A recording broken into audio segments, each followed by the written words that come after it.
welcome to my new vlog. তো guys সকলোতো গম পাইছে দুখ লগা কথা জুবিন দা আমাৰ মাজত আৰু নাই সেইবাবে আমাৰ ইয়াত শ্ৰদ্ধাঞ্জলি জনাব আমাৰ বাটতে হ'ব সেই মিটিংখন আমাৰ লগত দেখাম কি হৈছে সকলো চাই থকা মোৰ গাইজ মোৰ বিশ্বাস কৰি আনিব পৰা নাই মই জুবিন দা যে আমাৰ লগত নাই গা শুনাৰ লগত কথাটো শুনালে গা লোম শিয়ৰি উঠিছিল মোৰ আৰু বুক হাত বিটটো ফাষ্ট হৈ গৈছিল সেইকাৰণে সকলোৱে ধৰি কৈ আছে কিবাকে বিশ্বাস কৰিব লগা হ'ল মোক বিশ্বাস হোৱা নাছিল এনেকুৱা যে পৰিস্থিতি পৰিছিল জুবিন দাৰ লগত কিহে পাইছিল কিবা ড্ৰাইভিং কৰিব পাৰে মানে আৰু গাইজ আৰু বাটত মিটিং হৈছে শ্ৰদ্ধাঞ্জলি জনাব আপোনালোকক দেখাম চাওক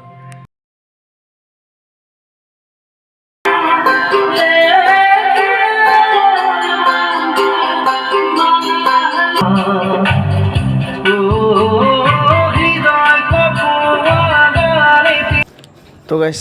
আৰু সভাত সকলো মানুহ লাহে লাহে আহি আছে তো সভাত অনুষ্ঠিত হ'ব শ্ৰদ্ধাঞ্জলি জ্বলা হ'ব জুবিন দাক সকলোৱে ভিডিঅ'টো চাব সকলোকে বেছি কথা নকওঁ বাকী যি চাই দিয়ক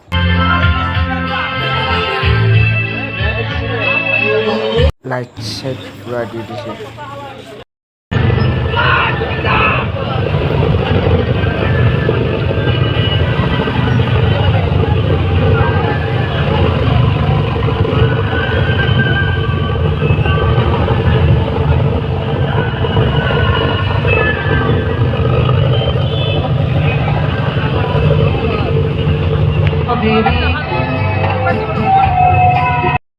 চকীসমূহত নিজ নিজ আসন গ্ৰহণ কৰিবলৈ অনুৰোধ জনাইছোঁ ইমান এটা গভীৰ আৰু গধুৰ অনুষ্ঠান অসমৰ ইতিহাসৰ দ্বিতীয় ইয়াৰ আগতে ভাৰত ৰত্ন ভূপেন হাজৰিকা দেৱৰ মৃত্যুত আমি এনেকৈ একেলগ হৈছিলোঁ যোৱাৰ সময়ত জুবিন দাই আকৌ এবাৰ অসমীয়াক লগ কৰাই থৈ গ'ল সেয়ে মই আপোনালোকক একেলগ হৈ বহাৰ বাবে অনুৰোধ জনাইছোঁ তেখেতসকল কিছু সময় পিছত আমাৰ মাজত উপস্থিত হ'ব সেয়ে আপোনালোকক যদি চকী খালী আছে বহি ল'বলৈ অনুৰোধ জনাইছোঁ এতিয়া আমি আজিৰ এই অনুষ্ঠানৰ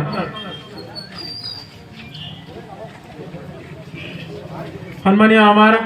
বিশিষ্ট সাংবাদিক ৰাজেন দা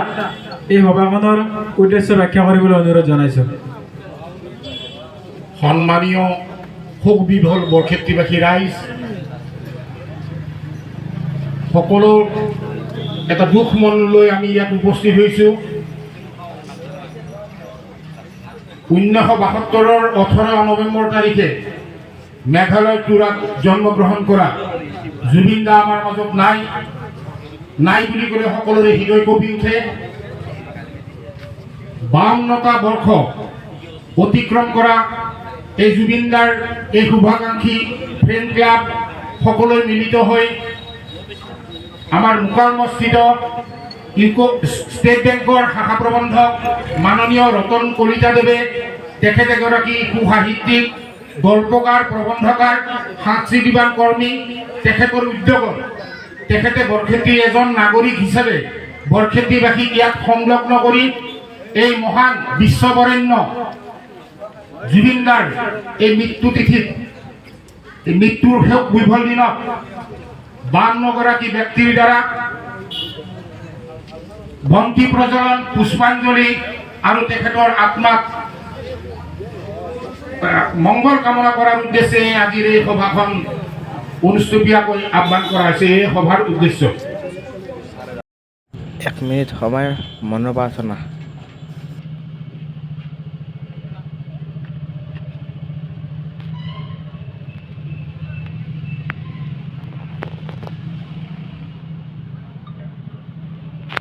ঈশ্বৰৰ দৰবাৰত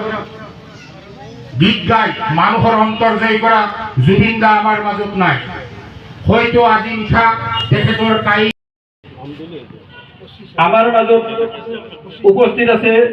মুকালমুৱা আৰক্ষী থানাৰ ভাৰপ্ৰাপ্ত আৰক্ষী বিষয়া মাননীয় জ্যোতিষ গোয়াৰী ছাৰ তেখেতকো এগছি চাকি জ্বলোৱাৰ বাবে আমি অনুৰোধ জনাইছোঁ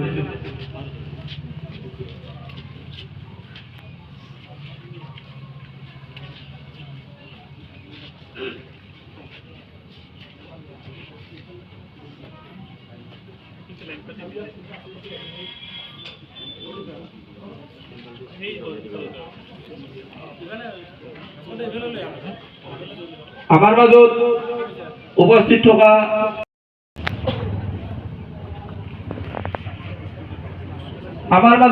আছে বিশিষ্ট ব্যৱসায়ী মোস্তফা আলী ডাঙৰীয়া, তেখেতক এগছি বন্তি প্ৰজ্বলন কৰাৰ বাবে আমি আহ্বান জনালো। আমাৰ মাজত উপস্থিত আছে ৰঘুনাথ চৌধুৰী উচ্চতৰ মাধ্যমিক বিদ্যালয়ৰ বিষয় শিক্ষক মাননীয় গণেশ কলিতা ডাঙৰীয়া, তেখেতকো এগছি বন্তি প্ৰজ্বলন কৰাৰ বাবে আমি আহ্বান জনালো।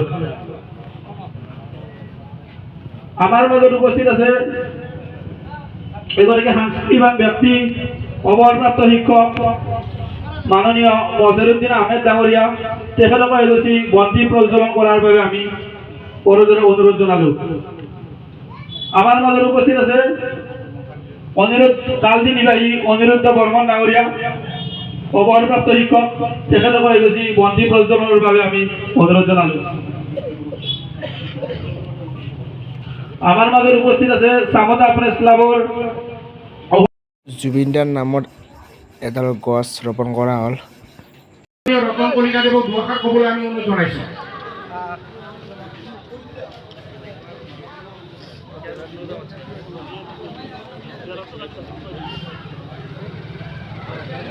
মোৰ কোনো জাতি নাই, মোৰ কাৰণেও আছিল এজন ভগৱান, আৰু সেয়ে আজি ভগৱানক বিদায় দি খুব দুখ খনি লুহিতৰে সুতে বগৈ চকু পানী, তুমি এৰি আঁতৰি গলে আইনা ভঙা দি ভাঙিব খনি লুহিতৰে সুতে বগৈ হাগুৰি কৰিছোঁ। তো গাইজ আমি যাই আছোঁ মহম্মদৰ ফালে rally. Welcome to my rally আন্দেরা রেলি।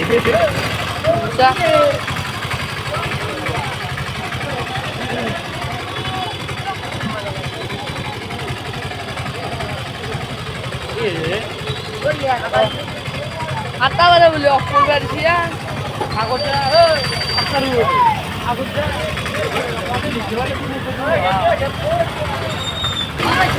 তো গাইজ আমি রেলি যাই আছোঁ।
আমি যাই আছোঁ এতিয়া।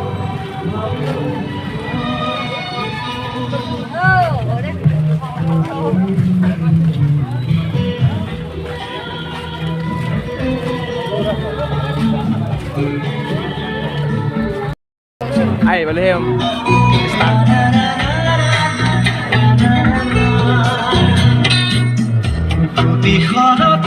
প্রভাতী করে তোমাকে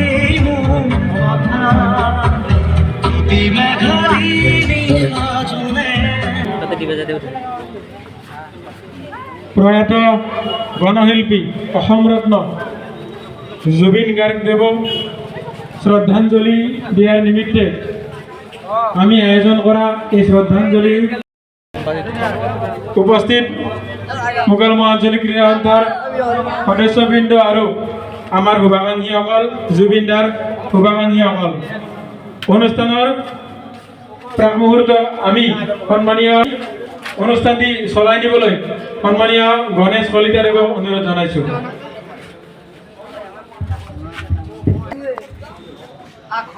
ৰাইজ অতি গভীৰ এই অনুষ্ঠানত আমাৰ আটাইৰে শ্ৰদ্ধাৰ গণেশ কলিতাদেৱে আগবঢ়াব। মই সন্মানীয় গণেশ কলিতাদেৱক এগছি বন্তি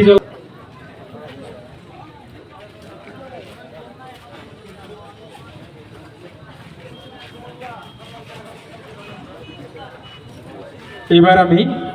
সন্মানীয় ফণীধৰ ঠাকুৰীয়া ডাঙৰীয়াক প্ৰয়াত গণশিল্পী অসম ৰত্ন জুবিন গাৰ্গ ডাঙৰীয়াক শ্ৰদ্ধাঞ্জলি জনাবলৈ অনুৰোধ জনাইছোঁ। আহমেদ ডাঙৰীয়াক এগছি বন্তি আৰু পুষ্পাঞ্জলি অৰ্পণ কৰিবলৈ অনুৰোধ জনাইছোঁ। আমাৰ পৰিয়ালৰ জ্যেষ্ঠ মুৰব্বী